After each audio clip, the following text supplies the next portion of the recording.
Swans fight back. The two great players have had a wonderful duel. Bulldogs still alive. That's the goal. Jerry's kick. I think he's kicked it. Listen to the Subiaco crowd.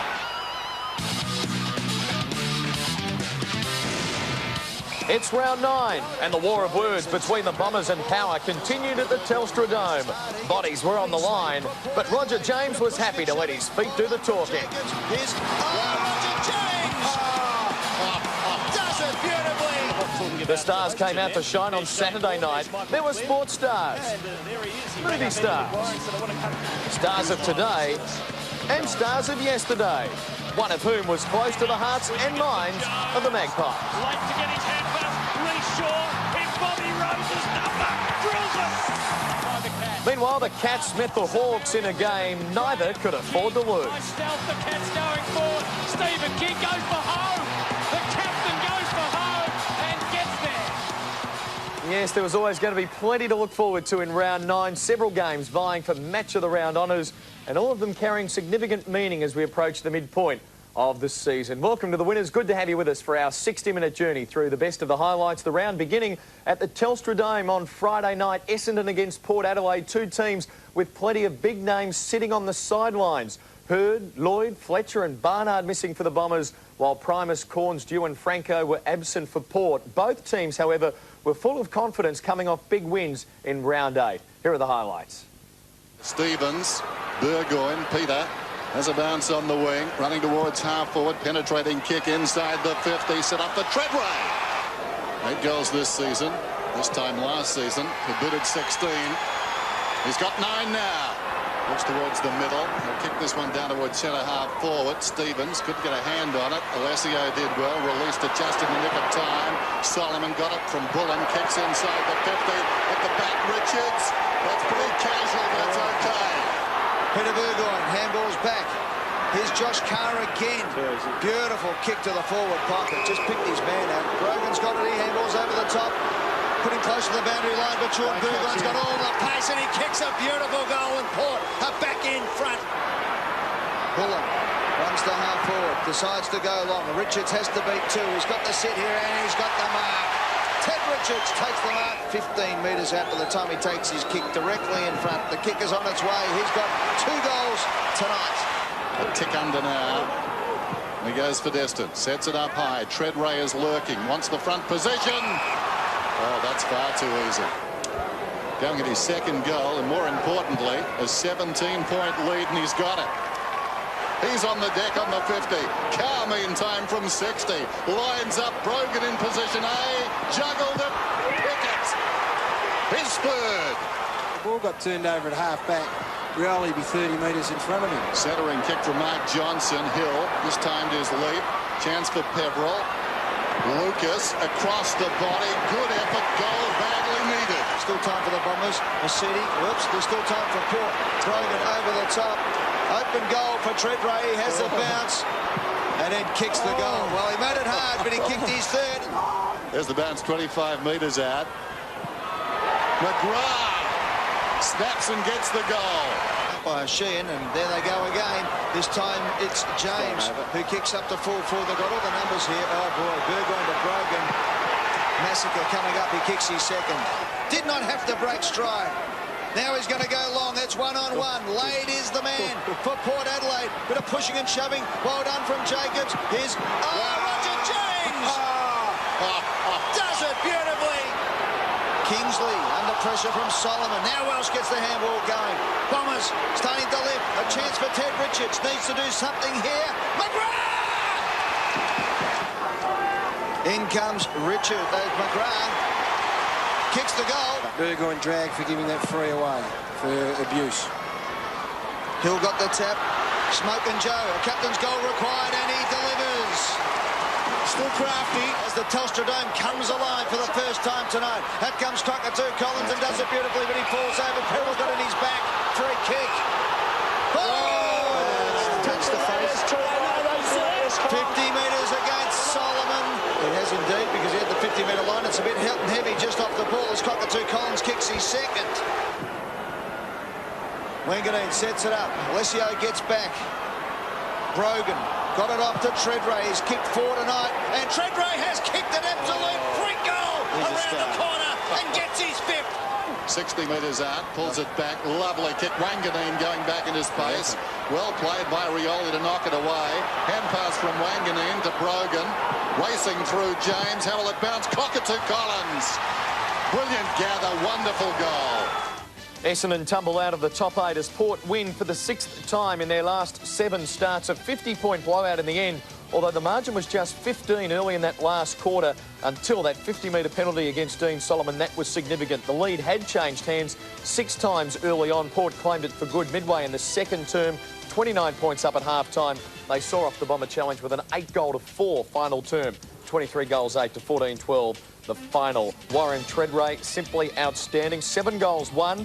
Byron Pickett had his second good game in a row. He kicked 4 goals, including 3 in one 6-minute burst in the third term. Shea Cockatoo Collins kicked 3 goals. Corey McGrath, all 3 of his goals for the Bombers coming in the third quarter. Richards and Bullen, who was good, he had 20 possessions, 2 each for the Bombers. 2 injuries to look out for. McCurry with concussion, Hardwick with a cork thigh. Both should be okay for matches next week. Port's game next week, Collingwood. And fashion-conscious coach Mark Williams believes the Magpies should change their jumper for the night. Because of the Guernseys are so close together, it's about time that the AFL made Collingwood change their Guernsey, and they should play in a neutral colour. Last year we did, and certainly we got paid money for it, but I thought it was inventive, and it was there to say that we're not pig-headed enough to say that we wouldn't change. I don't think it takes anything away from Collingwood's tradition at all to change one night per year. When you get 5 or 6 players out like we've got, and you've cleared, say, 5 other premiership players, you end up minus 11 of what you had last year. So that's one of the difficulties that we're going through at the present time. But, I mean, it had to be done. And but we still, that doesn't mean that players can't play well, that have a talent and ability. And I thought some of our senior players could have played a lot better than what they did tonight. The last time Carlton welcomed Brisbane to Optus Oval, the Blues won by 74 points, but that was 2 years ago, and an awful lot has changed since then, not the least being that the match turned Brisbane on the path towards 2 premierships. On Saturday afternoon, the Lions returned to the ground where they had won just 7 times in 27 starts. But this Lions team is all about creating history in the present, and they would do more of that in a remarkable match. High towards full forward in front. This time Brown, he dropped it.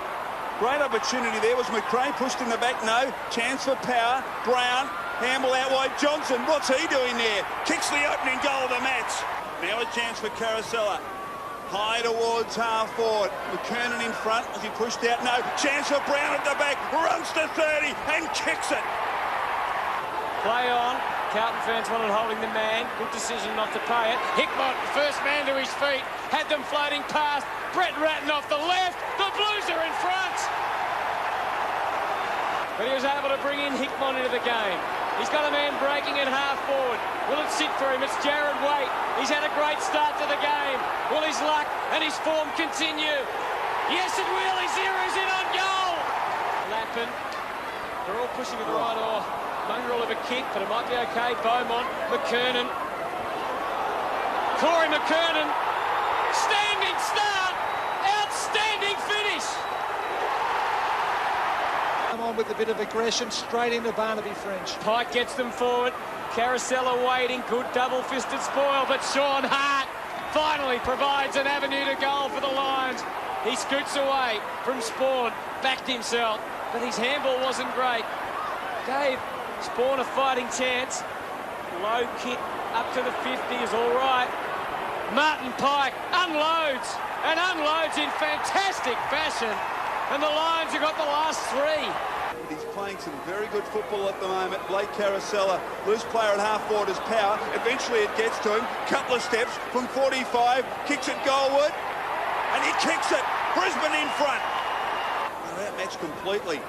Jarman just stumps it back inside, attacking 50. Ball to the front of the pack. Ackermanis tries to thread it through and does! Sensational goal to Jason Ackermanis. Beaumont, Camporelli, here they go. Or do they? Camporelli, kick ineffective. Will it get to Fletcher? No. Numbers with the Lions. Johnson has it inside, attacking 50. Oh, Pike from 30. Chips and goals. We got a bad bounce. was taken high, no free kick. He bottles it up, eventually squeezes it out towards Pike, tried to get a handball into the goal square. Lynch, Pike, around the body, he's kicked 4. Oh, sensational stuff from Martin Pike. Dude, they're just dominating now around the packs. Ackermanis is away, couple of bounces, gives it back. Ross, thumping kick from 55. Out wide, almost Carosella, couldn't hold on. Martin scoops it up, straight to Power, who kicks a goal. Hart tried to thread the handball through the congestion, intercepted by Waite. Kudafiti's probably Carlton's best.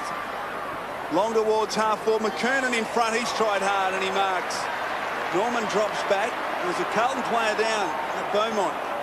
In trouble. Meantime, McKernan from 55. Oh, it's a thumping kick. He's kicked it. He's going to lay the handball off. Instead goes to Shattuck. Could pop it over to Charman, though Charman provides a path for him to run through. Delivers to Black. Simon Black, the Brownlow medalist. It's blue murder at Optus Oval as the Lions put through another one. Their 17th of the day. Fairly stagnant forward line. He thumps it long. Contest. Oh, Carosella, deft little touch. Power. Dribbles it through for another one to Brisbane. Yeah, there was more to come, but we can hear the Carlton fans turning off, so we'll stop it there. Brisbane turned a 34-point deficit 14 minutes into the second term into a 77-point win, a 111-point turnaround as the Lions rammed on 21 goals to 4. They kicked 8-1 in the third term, 9-2 in the last. They win at 23-15 to 11-10. Terrific crowd at Optus, nearly 25,000. Jonathan Brown went down injured, so Martin Pike went forward. Kicked 4 goals, as did Luke Power. Chris Johnson booted 3 from a back pocket, no less. Plenty of other players with goals, including Simon Black, 31 touches, 16 in the last quarter, and Blake Carosella, 27 possessions and 8 marks, his best game in a Brisbane jumper. Corey McKernan for Carlton kicked 4 goals. Now, on the injury front, significant ones for the Brisbane Lions. Jonathan Brown set to miss 3 to 4 weeks with a hamstring injury. Michael and Ackermanis with calf and hamstring problems. They're expected to miss the match against Melbourne. Brennan was replaced by Bradshaw. Beaumont with a nose injury for the Blues. Let's hear from the coaches. Lee Matthews asked about the game's remarkable turnaround. Well, mostly that's the way footy works, to be honest. I mean, I don't think you go and dominate 4 quarters of footy. I mean, that second half was fantastic. So I think footy, when you look back on it, tends to be played in bursts. As I say, I don't think you very often dominate 4 quarters of any game. But certainly that half we played was certainly on the scoreboard. We kicked 16 goals, whatever, 12 or something. So that was the most prolific scoring burst that we've had in our whole year. Everything fell into place in the first quarter and a half. The signs were there probably 15 minutes before half-time when they kicked, the last 4 or 5 goals before the main break. And to succumb like we did after half-time, well, it was our worst effort for the year. It was worse than what happened up in Sydney. The Fremantle Dockers may have been winning games in recent times, but until they started posting victories at the MCG, winning people's respect would be another thing. On Saturday, they returned to a venue which has been a graveyard for them since joining the league. 15 appearances at league headquarters for just 1 win. Their opponents were Melbourne, the Demons impressing but falling just short of Richmond the previous week. Evades the lunging Brown, puts it out in front of McManus, and the Dockers are away. Carr's in front of him at 50. Goes to him now. Plays on Matthew Carr. Runs to 45. Lines it up. And puts it through.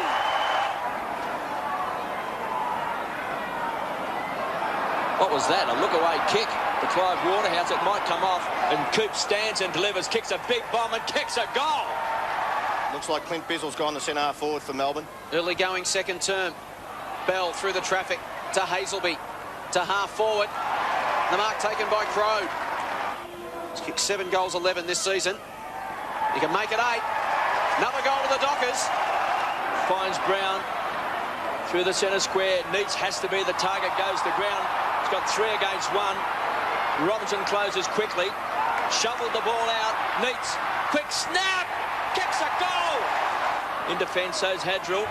Can't get past Neitz. Pulled off the ball and he'll be pinged. Yeah, good decision. That's coming to football this year.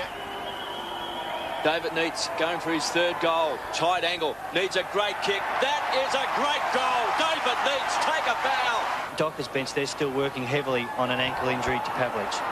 Thompson drove the ball in deep. Here's a chance for Brown for Melbourne, and he kicks a goal! They're within 9 points. He can go to 50. He's got a loose man. It's Heffernan. He marks, trots to 45, balances, steps inside Bell, had to go on the left, and still kicked the goal. Sandlin's over the top, looking for Walker. Sets it up. Hazelby, speak of the devil. A centering kick, and a good one. This should put the Dockers 3 points up. Leans back and kicks a goal. Walker, they've got it going this time. He'll go inside 50. Longmuir the target, a couple to beat. At ground level, Shammer explodes away from the congestion. Byron Shammer kicks his first goal in league football. All the W's for the D's. Inside 50. Good hands. Comes to Nathan Brown. He snaps a goal. And the Demons get one back. Godfrey stands up and takes it for the D's. Thumps it back to 50. Hadrill in position. Over the top, Robertson! Russell Robertson's Mark of the Week competition. Flipped it back to Longmuir. Been dangerous in the third term. Goes to the goal square. Size advantage for Sandilands. Wins the ball at ground level. Gets spooked to ball and kicks it! To Grover, stands and delivers. Hammers the ball back inside 50. Longmuir couldn't take it. Pounced on. Coops. Quick snap. Kicks a goal! Hazelby chasing hard out of the forward line. That's good hard running. Chris Connolly would like that. In front, he's got it! Robertson! This to bring them back to just 13 points. Robertson runs in. Hammers it home. Crode's got it on the wing. Can go inside 50. Longmuir tries to work his man under it. It spills to Shammer. Through traffic. Handball to Longmuir. He dribbles it, dribbles it, dribbles a goal! It's on centre wing. Loose players. McManus, edge of the centre square. Carr says, kick it long. Longmuir's going to be the target in front. Lopes to the ball. Longmuir is usually a very straight kick. Starts to bend it back. He's got 5. Fremantle win their 4th straight match for the first time in club history. 5 goals, the winning margin. A 6-3 record now. Nearly time to think about finals for the first time ever. The Dockers led by just 3 points at half-time after Melbourne kicked the last 5 goals of the second quarter. The Demons then had the lead a couple of times early in the third, but the Dockers turned it on. They were 20 points clear at the last change. Robertson kicked the first goal of the final term to keep Melbourne alive, but Justin Longmuir, the star, all of Fremantle's 3 goals in the last quarter. He finished with 6 for the afternoon, all of them coming in the second half. Farmer and Coops each kicked 2 goals, while David Neitz led Melbourne, his 4 goals coming early on. For Melbourne, Jeff White did not take his place in the selected side. Mark Jamar, the replacement. For the Dockers, Matthew Pavlich carried a shin injury around the game, while Jeff Farmer, with a groin concern, could miss 1 to 2 weeks. There were no reports on the afternoon, although feelings ran just a little high for a while.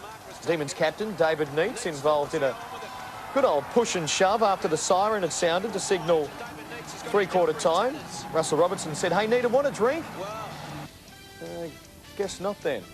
So the Dockers win 4 in a row. Chris Connolly is going to try and keep a lid on it, but concedes it might be tough. We'll get to the airport.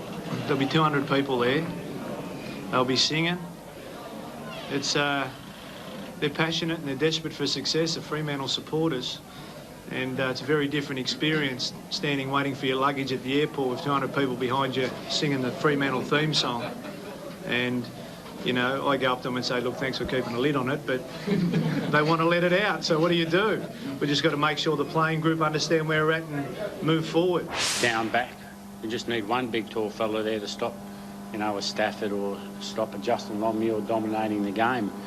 Our young blokes, they've been very manful, but, you know, the stage now, 9 games in after Wizard Cup, they're probably just fading a little bit. Collingwood and St Kilda had met 195 times before Saturday night, the most famous of those, the 1966 grand final, which the Saints won by a point. Collingwood coach that day was Bob Rose. He was back in the news this week with sad news that he's battling cancer. On Saturday night, he watched from the stands as Rhys Shaw carried Bob's initials above his famous number 22. And the game has changed a bit since 66. On Saturday night, St Kilda wore yellow, the umpires red, and they played under a roof. Collingwood had won the last 5 between the two clubs and started favourites. Now Burns gets attacked by 3 Saints. Rocker Now Buckley from a standing start, around the body, fantastic goal. Kicks across the face. Capuano will keep it in. In fact, Clark will pick it up. Handball's a little bit dodgy. No free kick. Malloy should goal here. In the St Kilda half of the column, Mountain Fraser has made a good start to Lucuria to Buckley. Can he do it from 60? Could he what? And centre wing. Handballs to Woden, who unloads. In front is Williams, but just judging it far better than anyone else was Chris Tarrant. It's in the goal square. He's got to do the defensive thing. Maybe time for Gehrig to go to full-back. Tarrant's got 2. The Maggies have got their 7. Collingwood get the football back. Locken's been good since he's come on. That kick wasn't so flash, though. As Rewald splits the pack and kicks a goal. Williams, another smother. Gee, we've seen a few tonight. Another smother. Smothers galore. Quick handball out. Here's a chance for Williams. The banana is good. And finds Burke. Good handball to Hayes. St Kilda build here. Hayes long. He's looking for Rewald, who's being held. He got the mark anyway. And he makes no mistake, so Rewald gets his second and St Kilda's 4. Burke running for him well. Saints at it again. Milne will wait down. Gehrig nearly marked it at knee level. Peckett, still the Saints with a chance. Maguire has a go, and he's done it. Here come the Saints. It's number 11 mark, 9 of them uncontested. Into space, Davis one out with Jones. Leon. Can he kick a goal? Brilliant. He's romping clear on the marking table. Oh, a rocker. Sensational. And what's more important, well within his range. Rewald out of the ruck, had it smothered. There is Hamill, cloak. Snap. Out of the pack. That'll do for Stephen Lawrence. Back into the middle. Cole. He spots up Burns very well. Burns will play on here from 52 metres. Right foot kick is another one for Collingwood. It was a local match back in the 60s. Capuano long to within 30, so a chance for the Saints. Gehrig need to do it in a hurry. He's got the chance. No pressure. Nails it. His 4th. Shows some acceleration. Now into the pocket. Penny against Tarrant. And there is Holland. Handball comes out. Running into it. Lucuria. Goal. Gonna hang in there, Tim? Yes, I'll make it. Don't know whether the Saints will lock it. It's a rebounding game at the moment. Thrilling stuff. And Lucuria's got it. Might kick his second of the corner. He does. Not quite hitting his target. They've got the numbers, but Didak make a pretty good fist of it.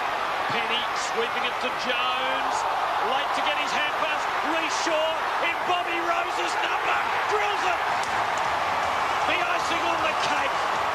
Great to see that Bobby enjoyed it. That was the highlight of the night as the Magpies make it 6 wins in a row against the Saints. They set up the 65-point win in the opening term. They slammed on. Look at that, 8 goals to none. They won 77 possessions to 49 in that first term, but the Saints came storming back 7 goals to 2, and suddenly at half-time the margin was just 19 points. Collingwood eased it out in the third term. Chris Tarrant took control. Collingwood 34 points up at the last change. They went on with it 7 goals to 2, including the last 6 goals before a terrific Saturday night crowd of more than 46,000. Tarrant, 17 marks, 6 goals. Davis, Buckley, Lucuria all kicking 3, while Fraser Gehrig was excellent again for the Saints up forward. He kicked 5 goals. Nick Rewald booted 3. For Collingwood, Steve McKee didn't take his place in the selected side. Tristan Walker came in. Lonia concern over his shoulder. Aaron Hamill, a foot injury, didn't get a kick on the night. Just 5 hand passes for the Saints skipper. Rob Lowe was at the ground, but Chris Tarrant was the star. Mick Malthouse was asked afterwards, is he the best forward in the AFL right now? No, I'm not prepared to declare that, and I don't think Chris would like me to declare that. I think that he would like to think that we believe that his growth as a person and as a player has intensified and increased in the last 12 months, and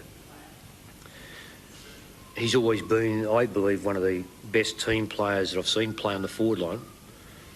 And he just works for his teammates, which is terrific.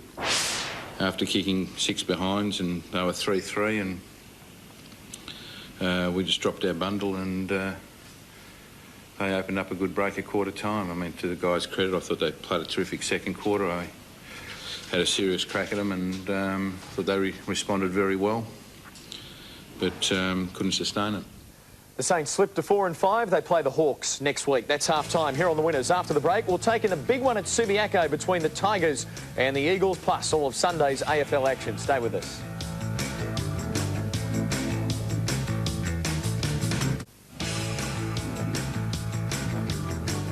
Welcome back to The Winners. A couple of years ago, a West Coast versus Richmond Saturday night match would have been a likely cure for sleep deprivation. But this Subiaco showdown was one of the matches of the round, with both teams boasting terrific form. While travelling teams have been unsuccessful at Subi this year, the Tigers were keen for their shot. They hadn't lost to the Eagles since 1998, but they would be without late withdrawals Greg Stafford and Mark Coughlin. Could they still get up? Cousins, taken to the ground again, Gardner. Fletcher, a little give to Embley. Touched off the boot, no mark, play on. Swung to the ground, snapped over the shoulder by Jakovic. Jakovic is back, the heart's ticking, that's a goal! Vardy over the top, one down by Johnson, forward 50, Banfield, fickle bounce, grabbed by Fleming, runs in, Tim Fleming, splits the middle, Richmond get there first. Moving quickly, wanted to get it across the glass, who's freed himself up, but chipping in though is Andrew Embley, coming off 4 goals last week. Not his best kick, but here's little Matera. Oh, it's going to spread the Darren Glass. Can he go around? He can. He kicks a goal. Not being able to come up and take the spot of Stafford, but they go forward once again. Richardson, one out. Just slips it out towards Cracker. The look-away handball. Cameron to Rogers, that's a goal. Great kick, Matty Rogers. Since about time on, have certainly dominated the forward sorties. One down, Campbell, touch, floating to the goal square. Was it touched? Was it touched? I don't think it was. Goal, Tigers! Chaffee off a step to half forward. Bowden, read it best. Running out inside 50, Fleming kicked the first goal for the Tigers, is running in an open goal. Great start, Richmond. Fleming's got 2. But it may be cut off by the class again of David Wirapunda. He read that first, and now releases Munro, who has a player standing on his own again. It's Haynes. The rubber band at Subiaco's been twanged, and it goes all the way to Casey Green, and he can handball over the top. He does eventually, and that is turnover footy. Goal material. The Tigers and the Eagles. Gardner into the action straight away. Off the ground, Judd. Quick ball inside the 450. Clean take as well. Done by Haynes to Sanford. What a start by the Eagles. That could be the quickest goal of the year. Make that 257 tonight. Lovely work from Gardner. Laid it down for Cousins. Oh! Fiora! Flying high on a Saturday night. Hum went again. Jakovic bangs it forward. Missed mark. Ball over the back. Chance for the Eagles. Haynes been very good tonight. Scoots around the body. Standing there's Matera. He's got all the time in the world for goal number 3. He kicks to open space. Haynes has got off his man Zantuck again. He's so quick, Haynes. Runs and has a bounce. He has 2 bounces. He runs on 50. We're building. Haynes kicks to an open goal. And they've got 9 in a row. Bowden. Not far enough. Morrison into the open spaces. Matera gets a bad bounce. Suits Sampy though. This could be 10 in a row. It is. And it's Zantuck who's freed himself up. Scoots through the middle. Goes long. Richardson in the best spot. Got it. Kick from 35 metres. Straight through the middle. At last a goal for the Tigers in this 3rd quarter. Gasper and Jack Rich wrestling. Good little toe poke there from Gasper. Eagles have numbers. Kerr slipped away from the tackle. Hum back to Green, who's backed up nicely from half back, from centre half forward. Kicks to the goal square. Sandby dropped it. Phil Matera, cheap kick on. That's not touch. That's a goal. You can't keep that man out of it, can you? The end result, the Eagles in a landslide. 52 points the margin at the end, despite the Tigers leading by 9 points when Fleming kicked the first goal of the second quarter. As you heard from Matty Campbell, the Eagles peeled off the next 11 majors. They took control. The Tigers kicked 4 in a row to redeem themselves, start thinking about a comeback late in the third, but it didn't eventuate. 38 points the difference at three-quarter time. The Eagles going on with it in the last before a sellout crowd of more than 40,000 at Subiaco Oval. Phil Matera, another 5 goals, 34 for the year now. An unconventional forward setup with David Haynes 4 and Glenn Jakovic 3 delivering. Ben Cousins 26 touches, back to his best for the Eagles. Matthew Richardson kicked 4 goals for the Tigers. Kane Johnson with 25 possessions and 1 goal. On the injury side of things, Chad Morrison with a cut head for the Tigers. Greg Stafford, his absence hurt. 63-16, the hit-outs in favour of the home team. And Wayne Campbell's redone his calf injury and could spend the next 2 to 3 weeks on the sidelines. Bad news for the Tigers. It was good news for the Eagles. They're 7-2 now. Does John Worsfold have to rethink his goals for the season?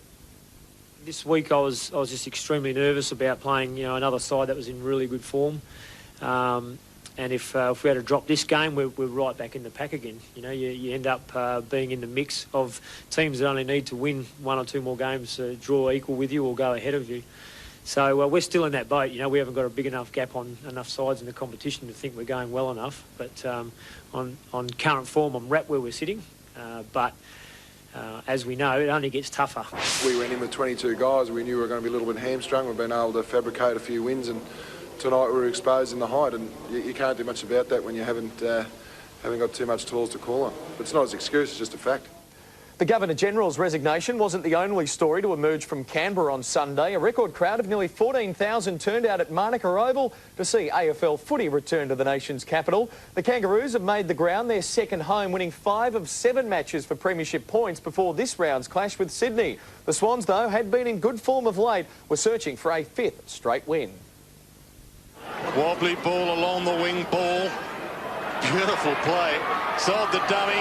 Gives to Jude Bolton. He can go all the way. Runs to 50 with a bounce. Spears the pass to full forward. Nice pass. Schneider to Hall. Just saying there was 2 men standing in the marks. He wanted to correct it. A little bit over officious. There's Colbert then. Kicks intended for Jones. Kennelly up high. Harvey gets the crumb. Goes Goldwood from 30 and kicks it. His second. Clown was the call. Sinclair was the outer side wing. Hacked forward by Watson. Down towards half-forward. He came again. Upended. Kennelly did well and got away. Morrell back to Watson. Chips inside the 50. Running onto the ball. Harding about 25 metres out and closing. And he's kicked the goal. Simpson toward the boundary line. Fosdyke a fumble. Simpson goes back in, gets it, and they'll get away with it. High kick inside 50. Morrell plays on immediately. Harvey, he's already got 2. Make that 3. Into the path of Petrie. Runs outside the 50. Bolton trying to work him off the line of the ball. Did well. Socket to his own advantage. Tries to go across to Fosdyke. Petrie played it pretty well as well. Sinclair to Archer. Kicks inside the 50. This is Watson, 30 metres out. Won't bend it back. Only 4 goals so far this season. 4 in 4 completed matches. This for number 5 in game number 5. Straight through the middle. Maxfield was punching before he was tackled. Comes across to Kirk. Gets it away to Wolf. Maxfield again. Man on across the ground is Nix. Will it get there in time? Yes. He tackles. He's thinking, what? There goes Nix. He's got it. I think that's a very good effort. In a quick kick going in, he's going to outstrength his opponent. Burton to Stevens to full forward. Almost rocker. Got a glove on it. Morrell. Sharks. Wells from the pocket. Puts it through. Petrie offers a lead in short. So to Harris. Harris almost the mark, knocked away by Crouch, recovers, 55 metres out, pulls it across the body, hangs a long time in the air, and Jones has been a constant problem. He's been kicking very well, and this one is no exception. Barry Hall was covered eventually. After the throw-in, Archer is crawling after the football, lays it off Harris, hurried kick, bounces through for a goal. Oh, too easy. Enough to bring him from the field. 9 seconds of the game. Makepeace kicks it straight to Davis, who wheels around and snaps a goal. The old 7-point play. Got there, couldn't take the mark. Barry, Davis, Schneider. This could result in a goal. He's running down towards the 50, Schneider. Adam Schneider goes inside the 50, a second bounce, 35 metres out, kicks and puts it through. His first. Gathers, eventually. Makepeace came at him. Spearing ball on the lead. Powell just caught under it a little. Back of the pack. Oh, Simpson coughed it up. They are still alive. Second goal to Davis. Kennelly back to Barry. Will have a bounce this time. Kick it. Handball to Ball. He does kick it, but the wrong way. Matthew Burton gets the handball up. Simpson high towards full forward. Off hands. Petrie! And that could be the beginning of the end. And indeed it was, Dwayne. The Kangaroos led at each change, but they sealed victory there with a Petrie goal. A 4-goal-to-1 third quarter set it up. They led by 33 points at the last change. That became 19 as the Swans came back, but the Kangaroos steady 12-12, 84 to 8-11, 59. And that record Canberra crowd, 13,832. 8 goal kickers for the Roos. Jones and Harvey leading the way with 3 each. Wells and Rocker each kicking 1. They replaced Grant and Clayton in the selected side, while Barry Hall kicked 4 goals for the Swans on a blustery afternoon. No fresh injuries, no reports. The Kangaroos back on the winners list. Dean Laidley says the start was all important. We thought if we got a reasonable start, it would be to our advantage, because Sydney have, had a fair bit of confidence over the last month, and to let them get away to a flyer, it would have been hard to reel them back. So we thought if we could put some pressure on them when they tried to run the ball out, and put some scoreboard pressure on, we'd be certainly in the game. Today, I think, told the story of probably the last 4 weeks. Today, we just had too many bad players, or not bad players, but too many guys that, had struggled, whereas the past 4 games, we'd had 15 players, I think last week, that had 10 plus possessions. So the evenness of the performance over the last 4 weeks as opposed to today, we are a team, the guys know we are a team that has to have that, not 22, but probably sort of 17 or 18 guys that come to play and, play pretty good footy, and today we just didn't have that. There may have been more glamorous games between higher-placed teams than Sunday's match at the Telstra Dome, but there was a morbid fascination about the Hawthorn and Geelong battle that made for an intriguing contest. Sitting 14th and 16th on the ladder, both clubs have the critics queuing up to sink the boots in, so the loser would fall deeper into the mire, while the winner would get some much-needed relief. Wait for the leads. There were some positive signs there. There's the lead, and that's loose checking because Bateman marks and kicks the opening goal. Everett and King. Oh, someone may have touched an umpire. Rook's not worried about it at the moment. He's run through and put it right through the middle. Hay watching Graham like a hawk, appropriately. Into the square, no mark. Mooney, just on the ground, snaps. Well, couldn't upend Scarlett there. A tackle might have been more appropriate in the end because Chapman's found Corey alone. 70 out, goes short, Ablett. A lot of hype about him, a lot of buzz and expectation. And you're having a look at the camera, from the camera on the city side of the ground. Right behind him, 49 metres out, he kicks. Have a look at that. King back in the ruck for the Cats. Thompson wins the tap conclusively. Here's Shane Crawford breaking the shackles from Jared Rook perhaps. Sends them deep. Dixon! Oh, exciting leap from Ben Dixon, and the Hawks are suddenly flying. So Dixon, the momentum up for the Hawks. He needs to make the most of it. He has. Yes, he has. He's got 2. Down to 1:40 remaining before quarter time now. Kelly with a good hand pass for King. Drives Geelong deep towards the top of the goal square. Chapman to do the roving. Find an opening. Hurried left foot shot for the quick reply is terrific. And it comes back to Ben Dixon. A kick and a half out from goal. Promising lead out of the square. And good work. Good hard work from Nathan Thompson. But all eyes on Nathan Thompson, and he delivers. King, Ling, now they're a chance. Cameron Ling to half forward. Pack forms, Graham keeps his feet. Can he finish it? Big Ben stumbles, regains his footing, and starts the second half in style for Geelong. So the margin 14 at Telstra Dome, 10-6 to 8-4. Crawford runs onto it, the skipper to inspire here. Wonderful handball in front of Osborne. If it sits for him, he'll finish it with a goal. All Hawks should have cleared it there. Little bit of knock on. Johnson or Ablett. Can they get both the ball in the goal square? Still a chance. Oh, it's a goal! It's a terrific goal to Will Slade. King. Thompson got the tap. Here's Crawford. He's away. Johnson, his opponent at the moment. Delivery for Dixon was fantastic. Well, this kick, it's just a must for the Hawks. And Dixon's the man. Steps up to the plate. Goes short. Spriggs. Play on. It's not 15. They're not aware of it. Spriggs. Finally, here's the call. Drives it towards the goal square. 2-on-2. Graham does the roving. And he has kicked the goal. Will drive the Cats towards half forward, puts it out. Well, the options were there for Graham. Sends it forward, and Mooney, you want an exclamation point. There's your back page of the Geelong Advertiser. The Cats are going to win. Racking up the possessions in vast numbers now as Enright finds Graham. Leckers comes off, Mitchell back on. Graham's got a loose man in Corey. Well, they might be talking about percentage Geelong. Corey unloads one, and it goes all the way! And they're dancing in the stands now, the Cat fans. And as Hutto said to me, look, let's put it on the front page of the Geelong Advertiser. They've ended a 4-game losing run. They plunge Hawthorn deeper into crisis.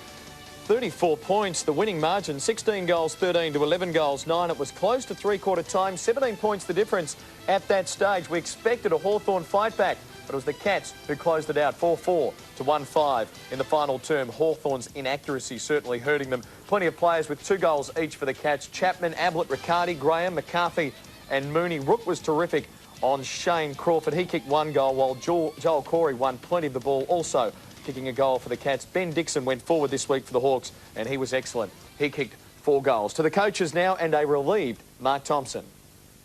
I reckon that sometimes what goes underrated and unrespected is that, like, a certain game against, like last week against Sydney, as a coaching group, we coached terrific to actually get that group of boys back into the game. And today I didn't actually do that much. The players did it all themselves. And coaching losing teams is very hard work too, and sometimes you can have really good days and still not get the result, but be punished for it. I don't think there's any easy answer. Well, you look at the game, say, why do we get beaten? Where can we improve?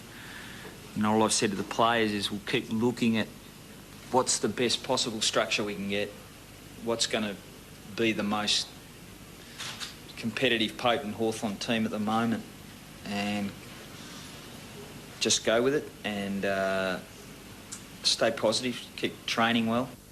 Geelong's win meant the Western Bulldogs would fall to the bottom of the ladder unless they could produce an upset win against Adelaide at Amy Stadium late on Sunday afternoon. In their favour, though, was a respectable record at the ground, winning 7 of 15 matches there against the Crows in power. Here's what happened. I also noticed that Mitch Hahn has got the dangerous Rashudo, and here it comes in that very direction now. Rashudo picks on the half volley, gives the handball off. McGregor, shot to the top of the square. Goodwin got hands on the ball. Secondary effort was great. Turns around, left foot snap. Side of the ground, they do this often. That's adventurous, and they cough it up. Picked up by Gilby. Left foot shot on goal, and he's got it. He just thumps it out of there. Robbins leads in the race for the ball, picks it up cleanly. He's going to get it back here, Robbins. No, it goes further afield to Smith. Smith gets around one, loads it up from a long way out. Big, long ball from Smith. That's a magnificent goal. Early second-term goal from Simon Goodwin. Clark, clean possession, slips the handball across. How many times have we seen this? McLeod can go all the way.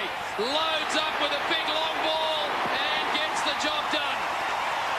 Ben Hart on the overlap from Begley. Down the line he goes. Hard running from Massey, and good mark too. Great effort. Courage. The former Blue gets the handball off. Here comes McLeod again. Outside the 50. Drop punt on the way from Andrew McLeod. He is putting on a clinic. And it opens up both sides of the ground. The kick forward to Gian Siracusa from Dinatina was good. He's allowed to play on. Should have kept going.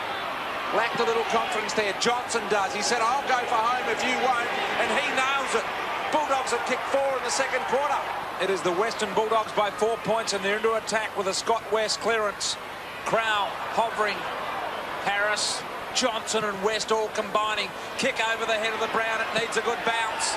Brown will run onto it. If it's not, it is there. That is a great kick by Scotty West. And this is the next kick is the most important, because if they can mark it, they've got a set shot at goal. Rashudo comes flying at it on the ground. Laddams picks it up around the body to the top of the square. Laddams has kicked a fantastic goal. Now he's got to think of disposing of the ball. Does so. Bangs it long. 2-on-2 back there. Brought to the front. John Cock unable to pick it up. Nathan Bassett goes curiously with the boot. Now we've got a stacks-on situation. Comes back to Harris. Brings it around the body and kicks a goal. Western Bulldogs linking nicely. This is Jordan McMahon. Smith will get it back and pump it long to half forward. Contested ball situation. Matner slapped it back, but only as far as Bowden running into an open goal and has got it. They're a chance to get the footy, and that's this footy club are up and about at the moment. Harris! Johnson on the Brown. Brown will kick a goal. His third goal. Tyson Stengel only do his best to keep it in. Now he just neatly drops one over the top to Bickley. Bickley, the long bomb inside the 50. Perry one out. Brings it to the front and goes and gets it, the natural left footer. Handball back. This is Massey. Bit off more than he can chew. Got it to the skipper. The skipper loads it up. Rashudo. Going. Gone. He's brought the house down. So need to win loose balls. Adelaide have kicked 3 of the last 4 goals. Make it 4.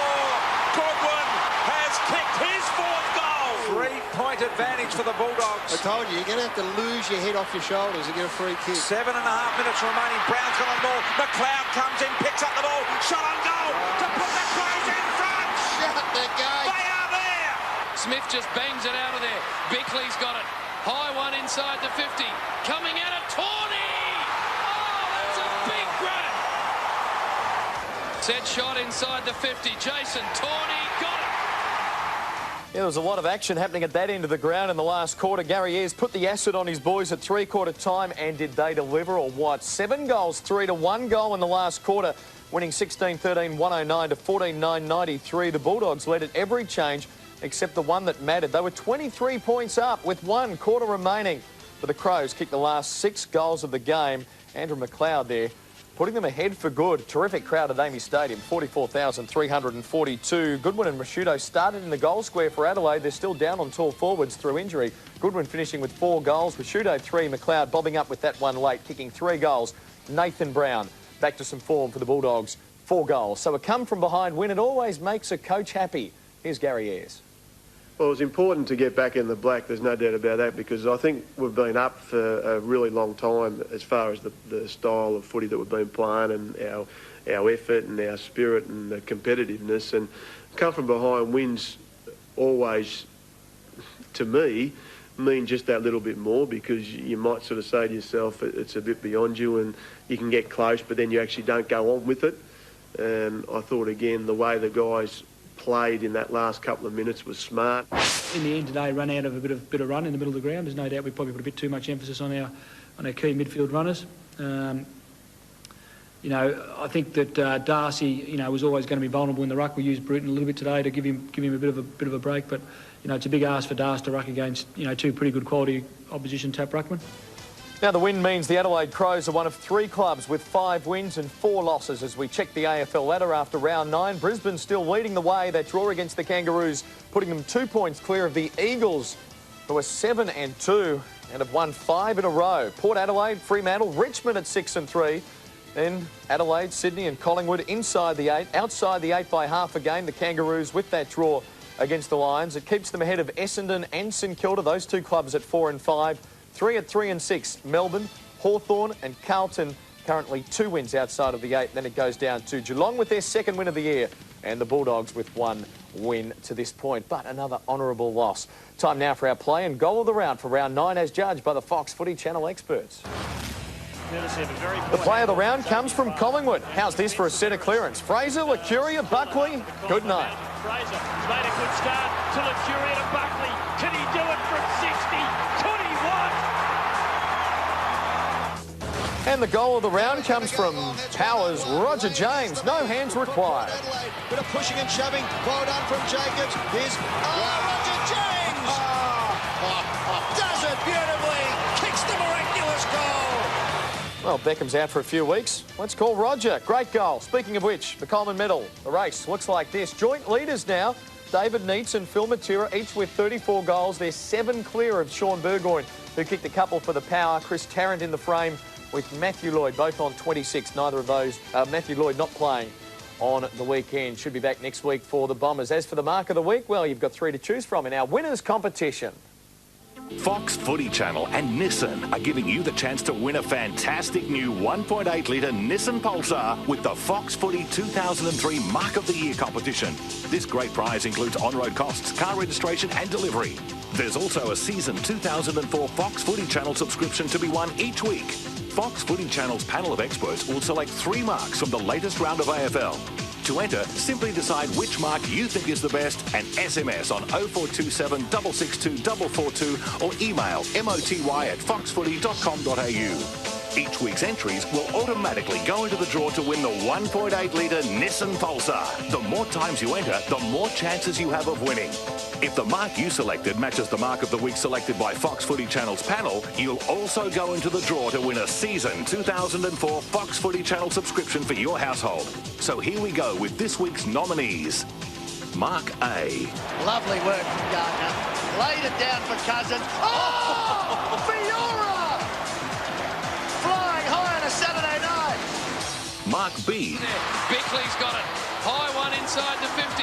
Coming out of Tawney. Oh, that's a big run. Mark C. Perhaps Samson deep. Dixon. Oh, exciting lead from Ben Dixon. And the Hawks are suddenly flying.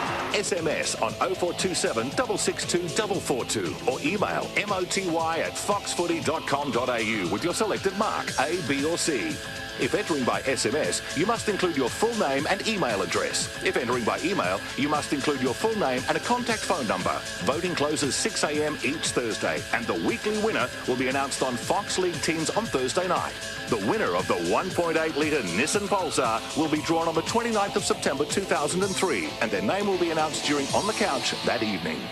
So vote now and tune in Thursday night to Hutto and the boys. Let's have a look at what's coming up next week. Before we go, round 10 opens in Adelaide. She had a big one there. Port and Collingwood. Saturday afternoon, the Dockers at home to Carlton at Subi. The Bulldogs take on the Kangaroos at the Telstra Dome on Saturday night. Richmond meets Sydney at the MCG. Melbourne playing a home game in Brisbane against the Lions. They'll take the cash. He'll get the 4 points. Sunday, more big games. Geelong back on the winners list, taking on the Adelaide Crows. Essendon meeting West Coast at the Telstra Dome. That's a big game for the Bombers particularly. And St Kilda and Hawthorn at the MCG. Who will get back on the winners list in that one? That's it from us tonight. As the late E.J. Whitten would say, winners are grinners, losers can please themselves. And we leave you tonight with the Fremantle Dockers. They've now won 4 in a row. They might make the finals for the first time ever. They deserve to celebrate, and we love their song. Good night.